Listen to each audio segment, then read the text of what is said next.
Well, that was a great match. Oh my goodness. Zverev takes out Djokovic in 3 extremely tight sets. And I think we can all agree, Djokovic or Zverev fans, that we got the match that we kind of hoped for. I think both players played at an extremely high level for most of the match. And it basically came down to 2 games, maybe 3 games, including the first set tiebreaker, that really decided it and changed all the storylines in this match. So we're going to break down the match, the stats, how Zverev got it out, what he did better than Djokovic in this match, and we're going to break down the matchup, Zverev and Medvedev in the final.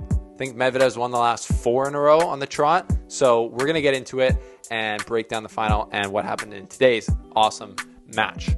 This is The Slice. Let's get into it. I go fair. You've been watching The Slice? We're coming at you from the Delray Beach Open. Miami Open. The grounds of India. This is Novak Djokovic. We are here with the man, Milos Raonic. Welcome to The Slice. And by 4 in a row for Medvedev, I mean actually 5 in a row. So Medvedev's actually trying to make it now 6 in a row, which would be pretty embarrassing for Zverev. So we're going to get into that, and that added pressure. But firstly, if you're new here, this is A Slice. Make sure you hit the subscribe button so you don't miss anything else. Thanks to our sponsors, Courtside Sport. It's Bear Mountain. So yeah, folks, Djokovic, Zverev showed out today. It was obviously a match that we were all looking forward to based on the other matches we've seen this year. Djokovic beating Zverev at the Australian Open and the ATP Cup. Zverev beating Djokovic at the Olympics. And then their great 5-setter at the US Open. So now coming into this, you were thinking Djokovic is looking the best he's looked in a while. He's playing extremely well at the ATP Finals. Every match was getting better, in his opinion. And Zverev was kind of like a bit of an unknown. But I did say before, if there's any conditions that favored or would help Zverev to win, it's in a 3-set match versus Djokovic on a fast indoor court. Now, I think both guys played great. And we're going to get into the stats here. What really separated was 3 things.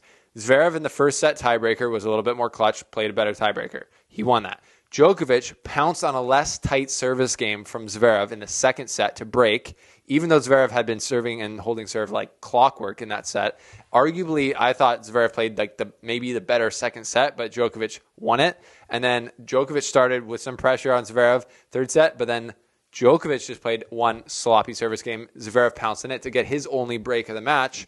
And then that was all I wrote. Zverev followed up with some clutch serving, served very well in the big moments. When you compare the stats, there's just not much in it. We got 15 aces Djokovic, which is a lot for a guy against Zverev. 14 aces for Zverev.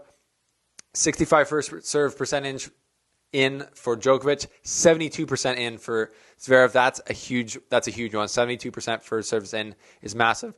Djokovic actually a higher percentage of wins, which shows how good his first serve is right now.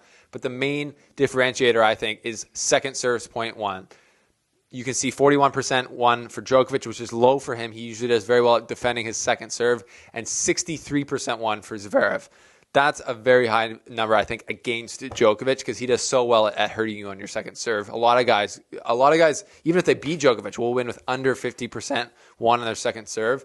But to get 63% shows how good Zverev was on a second serve, which has been a massive liability over the years. So anyone who's been following knows that is a big win for him. So he was getting on, if he was going for a second serve big, he was clutch, just hitting lines, hitting like basically first serves on a second serve.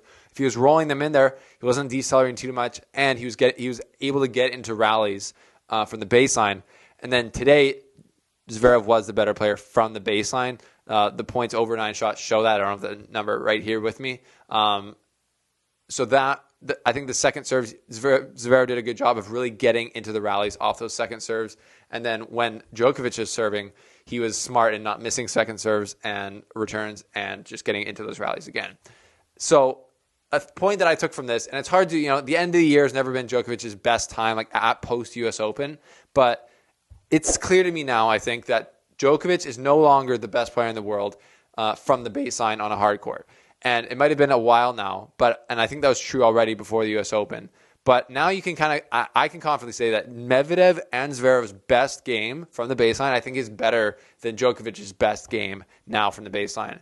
And that's mostly due to Djokovic's age and him not being as animalistic from the baseline and him not even wanting to be really. But those guys can overpower him and outlast him from the baseline.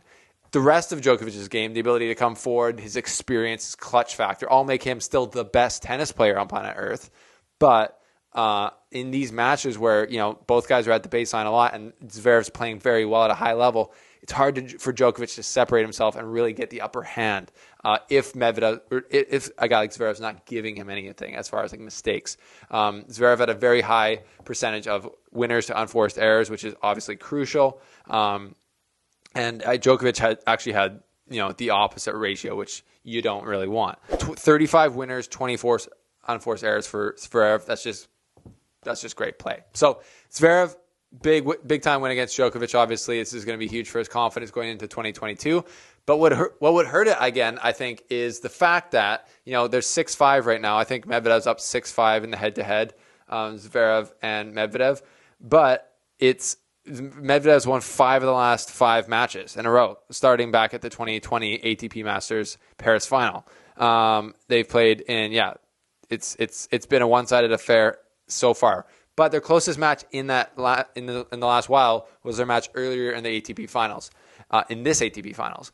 And I think the dilemma kind of goes like this for Zverev. Like, he was on the scene before Medvedev, and I feel like he feels he should be maybe the first one to already have won a Grand Slam. Medvedev just did that. And every time they play, it's like I think there's that mental component for it. And Medvedev loves being the spoiler, and he loves being like the villain, so he's happy to do that.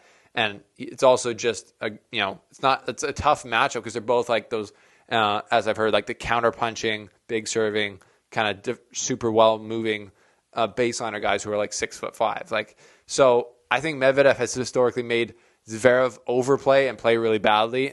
So what we saw earlier in this tournament was they both played pretty well. And then there wasn't anything between them. It literally could have gone either way easily. And Medvedev just stuck it out at the end. So I hope for another match like that tomorrow. They both, to win, they got to play pretty good or at least get the other guy off their game. I don't know who that'll happen to. I have a feeling Medvedev's going to be able to take it because he's got a lot more rest time than Zverev coming into the final. But I don't know. To pick a winner,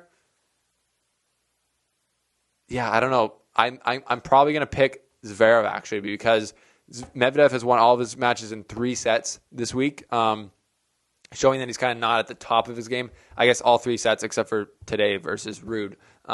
But yeah, I just think maybe Zverev's got this one in him. It's really just throwing a dart at a dartboard because I really don't know who's in better form right now coming into this. But what I do know is it's going to be worth watching. Today was definitely worth watching. The Italian fans got their money's worth. So yeah, that was a great match. Djokovic, it was announced today, by the way, that the Australian Open, only vaccinated players are allowed to come. So Djokovic was asked, obviously, after his match, are you going to be able to go? And he said, we'll see. We'll wait and see. You'll have to wait and see. So that's going to be interesting.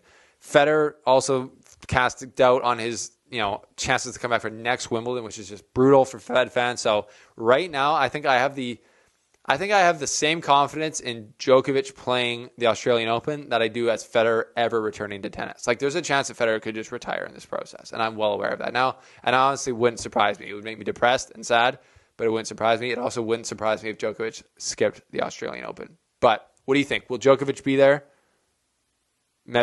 What were your thoughts on Zverev beating Djokovic today? What are your thoughts on the final? Leave your comments below. Make sure you subscribe. And if you're going to get tennis gear, you might as well get it from Courtside Sports because using our code, you can get brand new, instantly released things for 10% off. No brainer. We'll see you guys next year on The Slice. Thanks for following. Thanks for watching along. I'll see you guys on Twitter. Goodbye.